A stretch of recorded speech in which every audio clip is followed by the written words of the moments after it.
ဟုတ်ပါတယ်ကျမတို့တချို့အချက်တွေကစကလုံးတွေနဲ့တင်မဟုတ်ဘဲနဲ့ကျမတို့ကြိုတင်ပြင်ဆင်မှုတွေနဲ့ပြသရတာဖြစ်ပါတယ်မင်္ဂလာပါရှင်ကျမတို့ AI မြန်မာရဲ့ Financial Service Consultant ဖြစ်တဲ့ Maggie ခိုင်ဝေဖြစ်ပါတယ်ရှင်လူတွေမှာအချစ်ကိုဖော်ပြတဲ့ love language တွေကျမတို့ချစ်ချင်းစကားတွေကအမျိုးမျိုးရှိကြတယ်မဟုတ်လားရှင်တချို့ကကိုယ်တိုင်လုပ်ပေးတဲ့လက်ဆောင်လေးတွေကိုပေးတတ်ကြတယ်တချို့ကတန်ဖိုးရှိတဲ့ချိန်တွေကိုအတူတူဖြတ်သန်းကြတယ်တချို့ကြတော့လည်းအနားမှာအမြဲတမ်းရှိနေပေးတာမျိုးပေါ့ရှင်ဒါပေမဲ့ကျမတို့နေ့စဉ်လှုပ်ရှားရုန်းကန်နေရတဲ့ဘဝအစစ်မှန်တွေမှာတခါလေကြာရင်အချစ်ဆိုတာအပြောနဲ့တွေမဟုတ်ဘဲနဲ့တာဝန်ယူမှုရှိတဲ့လုပ်ရက်တွေနဲ့တက်တည်ပြရတဲ့အချစ်မျိုးတွေလည်းရှိပါတယ်ရှင်ကျမတို့စဉ်းစားကြည့်ကြရအောင်ခင်မုန်းဖြစ်သူကဇနီးဖြစ်သူနဲ့သားသမီးတွေအတွက်ကျမတို့မနက်ကနေညအထိ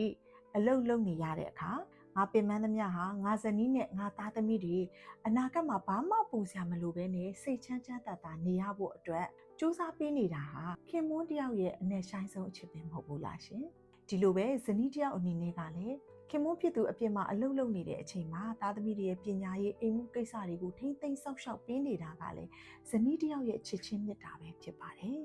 ကျမတို့သားသမီးတွေဘက်ကကြည့်ပြန်ရင်လေတကယ်လို့မိဘတွေအသက်ကြီးသွားတဲ့အချိန်အသက်60ကျော်သွားတဲ့အချိန်တွေမှာအနားယူရမယ့်မိဘတွေအတွက်မိဘတွေနေမကောင်းဖြစ်ရင်ငါတို့ဘယ်လိုလုပ်ပေးရမလဲမိဘတွေအသက်ကြီးလို့အနားယူရတဲ့အချိန်မှာဘာမှစိတ်ပူစရာမလိုပဲသားတို့သမီးတို့ကအကောင်းဆုံးကာကွယ်စောင့်ရှောက်ပေးထားမယ်ဆိုတဲ့စိတ်ကူးမျိုးဒါတွေဟာတာဝန်ယူမှုရှိတဲ့လုပ်ရက်တွေနဲ့တက်တည်ပြတဲ့အချစ်မျိုးတွေပဲဖြစ်ပါတယ်ဟုတ်ပါတယ်ကျမတို့တချို့အချစ်တွေကစကလုံးတွေနဲ့တင်မဟုတ်ဘဲနဲ့ကျမတို့ကြိုတင်ပြင်ဆင်မှုတွေနဲ့ပြသရတာဖြစ်ပါတယ်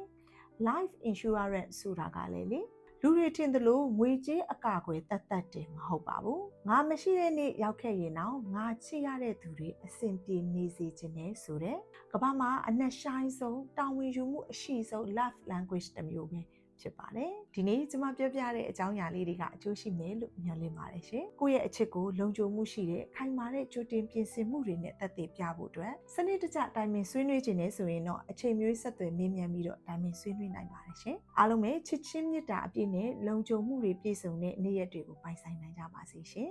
ကျေးဇူးအများကြီးတင်ပါတယ်